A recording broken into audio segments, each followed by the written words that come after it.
And Joe Biden's visit is part of a huge international diplomatic effort to keep the conflict from drawing in other regional actors. The Turkish government, led by President Recep Tayyip Erdogan, was one of the first last week to offer mediation. Officials in Ankara say they're involved in negotiations to release the 199 people abducted by Hamas from Israel on October 7th. But efforts are being complicated by the escalating violence in Gaza, which is also echoed on Turkish streets. More than 60 people were reportedly injured during a major protest in Istanbul on Tuesday. Our correspondent Julia Hahn has more. It's been a night of rage here in Istanbul. Police used tear gas and water cannon to disperse crowds protesting outside the Israeli consulate. Some tried to storm the building, others threw fireworks and stones. The protesters blame Israel for the deadly blast at a hospital in Gaza City.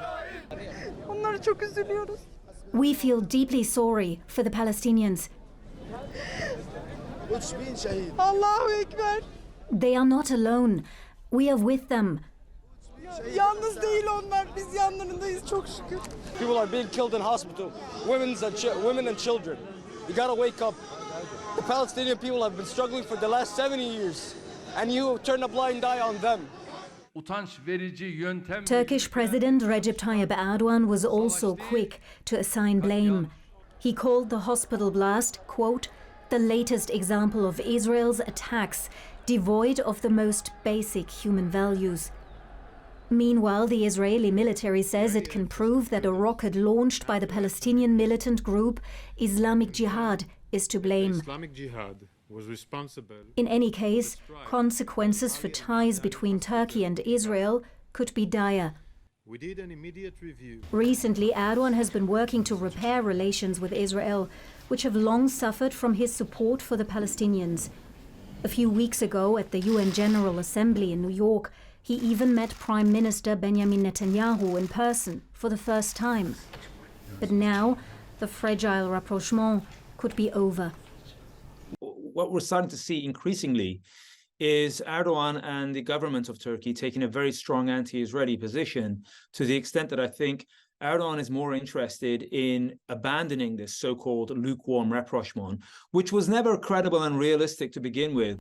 One of the major reasons, analysts say, is Erdogan's relationship with the Islamist Hamas. Just in July, he held talks with Hamas's political leader, Ismail Haniyeh, in Ankara.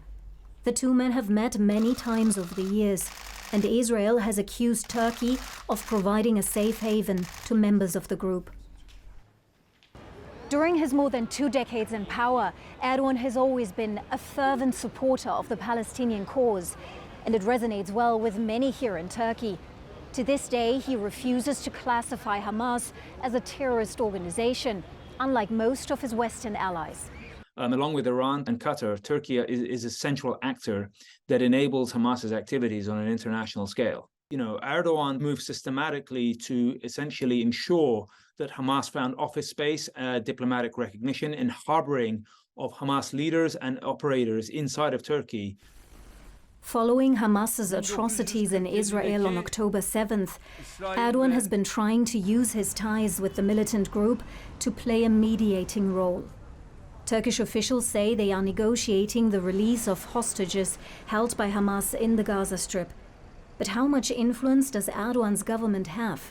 That remains to be seen. My own view on this would be to suggest that Turkey's influence with Hamas is negligible, but also Turkey offering itself as a mediator between Israel and the Hamas authorities is insincere, simply because Turkey's relationship with Israel is tenuous at best.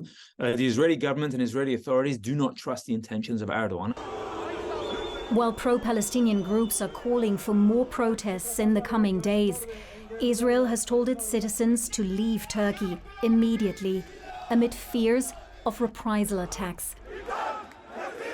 So let's first talk to Julia Hahn. She's our correspondent in Istanbul. Julia, what can you tell us about the protests in Turkey? Well, Turkey is a country with a predominantly Muslim population, so historically there has always been a lot of solidarity with and support for the Palestinian people, for their humanitarian situation they're suffering, and that often comes with anti-Israeli sentiment. But the question is, to which extent is that being used for political mobilization, particularly in the current conflict? And the Gaza hospital blast really has pushed public anger here to a new level. Many people directly blame Israel without questioning, even though the Israeli military says a failed rocket launched by Islamists inside Gaza is to blame. The Turkish president was also very quick to speak of an Israeli attack. He has now declared 3 days of national mourning in support with and solidarity with the Palestinian victims. And for the past 2 nights, we have seen protests outside the Israeli consulate here in Istanbul and in other Turkish cities turn violent, with dozens of people injured.